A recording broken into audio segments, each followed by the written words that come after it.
In preparation for One Battle After Another, I watched all of Paul Thomas Anderson's movies, so here's how I would rank them from worst to best. In last place would be Inherent Vice.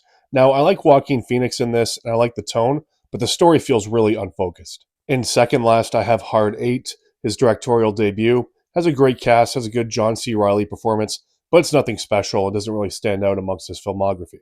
In eighth is where I have my first big hot take of the list, and that is There Will Be Blood.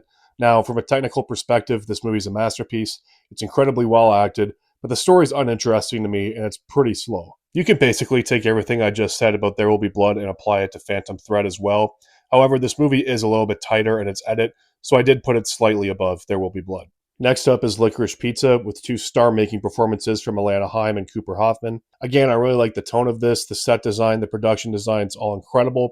This isn't a movie I would go back to and rewatch often, though.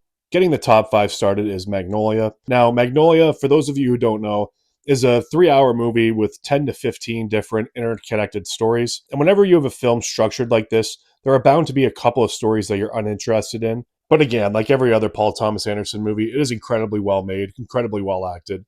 In fourth, I have Punch Drunk Love, which features a top 3 Adam Sandler performance. Emily Watson is also great in this as well. I'm starting to pick up on a trend that Paul Thomas Anderson really gets the best out of his actors, which is a sign of a great director. And The Master is just further proof of that. Philip Seymour Hoffman gives one of the best performances of the 2010s, and Joaquin Phoenix proved that he can hang with the best of them here. The costume design in this is so great as well. You really feel all the textures on the suits and the fabrics that these guys are wearing. In second, I have Boogie Nights, another movie of his with a really fun tone, a great cast, great production design. Everything is great from a technical perspective. And the fact that he was able to make this movie in his mid-20s with this cast and this budget is really phenomenal and really inspiring.